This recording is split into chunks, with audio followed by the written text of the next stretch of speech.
उन्हाळी वाळवणाचे पदार्थ एकदाच बनवायचे, वर्षभर साठवून ठेवायचे, पाहिजे त्यावेळी मनात येईल त्यावेळी तळून खायचे. मैत्रिणींनो, सांडगे, पापड, कुरडई असं बनवायचं काम चालू आहे, कारण आता ऊन वाढत चाललं आहे. गावाकडे तर कसं जास्त प्रमाणात बनवलं जातं. आज बनवतो आहे आपण गव्हाच्या कुरडया. आता मग खपली गहू असो किंवा चपातीसाठी वापरला जाणारा गहू असो, बनवण्याची पद्धत तीच आहे. गव्हाचा चिक काढून बनवायचा आहे. त्यासाठी चपातीसाठी जो गहू वापरते तो गहू 7 दिवस भिजत घातलेला आहे आणि खपली गहू असेल तर 3 दिवस भिजला तरी चालेल बघा. गहू पाण्यात भिजत घातल्यानंतर दररोज त्यातलं पाणी असं काढून घ्यायचं, स्वच्छ धुवून नंतर झाकण ठेवून साईडला ठेवायचं. पाणी दररोज बदलल्यामुळे त्याचा वास येत नाही, नाहीतर कुबट वास येतो बघा. गहू भिजल तसं थोडंसं त्याचं कसं उग्र असा वास येतो. त्यामुळे काय करायचं, दररोज त्यातलं पाणी काढायचं आणि 7 दिवसानंतर इथं सासूबाई त्यातलं पाणी काढतात बघा.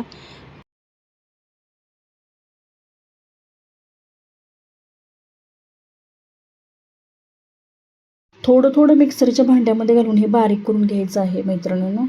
हाताने शक्यतो चुरून त्यातला चिक काढला जातो, परंतु आता थोड्याशा पद्धती बदलल्या आहेत. मिक्सरच्या भांड्यामध्ये पटकन होण्यासाठी फिरवायचं काम आहे, कारण हाताने जर चुरायचं म्हटलं तर खूप त्याला कष्ट पण आहे आणि तितकंच प्रत्येकाला ते आता जमत नाही. त्यामुळे सोप्या पद्धतीने आज गव्हाचा चिक काढायचं काम चालू आहे बघा. मिक्सरच्या भांड्यामध्ये फिरवून घेतलेलं आहे आणि अशा पद्धतीने चाळणीवरती ना ओतून घ्यायचं, म्हणजे चाळणीतून पहिल्यांदा गाळून घ्यायचं. चाळण ही खूप बारीक छिद्राची जी चाळण असते ना, त्यावरती हे थोडंसं पाणी ओतून गाळून घ्यायचं. नंतर सुती कपडा जो आहे त्यावरती हे 2 ते 3 वेळा हे मिश्रण गाळून घ्यायचं आहे बघा. म्हणजे वरचा जो गव्हाचा चोथा आहे तो साईडला राहील आणि छान फक्त चिक आहे तो गव्हाचा खाली पडेल बघा. थोडीशी मेहनत आहे. आता कुरडई बनवायची म्हटलं तर थोडी मेहनत घ्यावीच लागेल. रव्याच्या पण बनवल्या जातात, तांदळाच्या पण बनवल्या जातात, परंतु गव्हाचा पारंपरिक हा जो आहे उन्हाळी वाळवणातला पदार्थ आहे आणि आमच्याकडे गव्हाच्याच कुरडई अशा पद्धतीने बनवतात. दरवर्षीप्रमाणे खपली गव्हाच्याच बनवतात, परंतु यावर्षी थोडंसं मोठा गहू वापरलेला आहे बघा. अशा पद्धतीने सर्व मिक्सरच्या भांड्यामध्ये फिरवून असं गाळून चाळणीने घ्यायचं. 2 ते 3 वेळा चाळणीने गाळून घ्यायचं, म्हणजे चोथावरती शिल्लक राहतो आहे. नंतर सुती कपड्यामध्ये गाळून घ्यायचं, म्हणजे गव्हाची कुरडईचा जो कलर आहे तो चेंज होत नाही. पांढऱ्या शुभ्र अशा हलक्या फुलक्या कुरडया बनतात.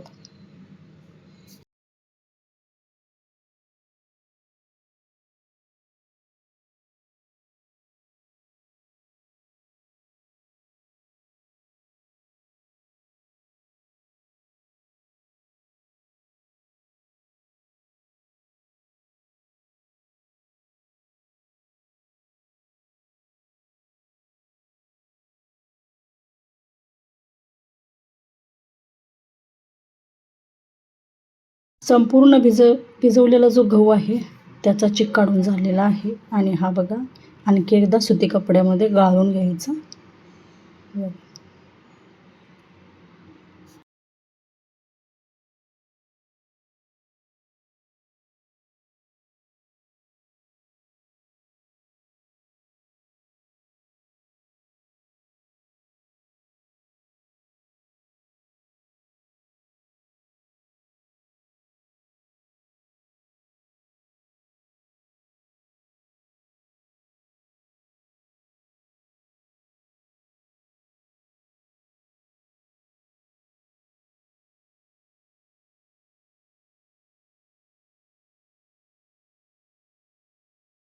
रात्रभर तो तसाच ठेवायचा आणि वरचं जे पाणी आहे बघा ते असं काढून घ्यायचं, कारण शिल्लक जर तळाशी पीठ राहते ना त्याच्याच कुरडया बनवायचे असतात आणि वरती असं ट्रान्सपरंट जे पाणी आहे ते सगळं पाणी काढून घ्यायचं. आता हे पीठ तुम्हाला राहिलेलं शिल्लक दिसत असेल बघा, त्याच्या आपल्याला कुरडया बनवायच्या आहेत. तळाशी जो शिल्लक राहतोय ना, म्हणजे जो चिक आहे किंवा पीठ आहे जे शिल्लक राहते ना, ते एका भांड्याने मोजून घ्यायचं आणि जेवढं ते पीठ आहे तेवढंच पाणी घ्यायचं. पाण्याला उकळी येऊ द्यायची. नंतर हा चिक त्यामध्ये मिक्स करून घ्यायचा. पीठ आहे जे ते ट्रान्सपरंट होईपर्यंत त्या पाण्यामध्ये शिजवून घ्यायचं मैत्रिणींनो.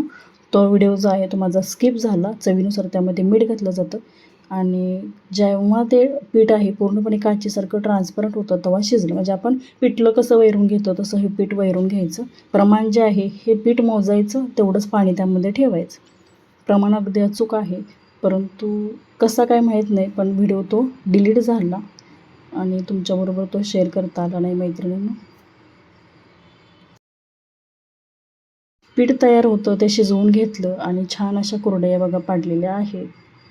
उन्हामध्ये हे अशा 2 दिवस सुकवून घ्यायच्या. छान हवाबंद डब्यात ठेवल्या की या कुरडया अगदी खुसखुशीत बनतात बघा.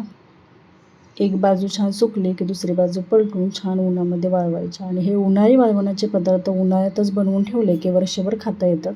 गावाकडे जास्त प्रमाणात बनवले जातात. पारंपरिक पद्धतीने प्रत्येक पदार्थ हा बनतो. तेवढंच अंगण असतं, तिथं ऊन पण छान असं भेटतं अशा पदार्थांना. त्यामुळे गावाकडे बनवलेले पदार्थच मी घेऊन येते. आता शहरामध्ये कसं एवढं ऊन बाल्कनीत येतंच असं नाही प्रत्येकाच्या.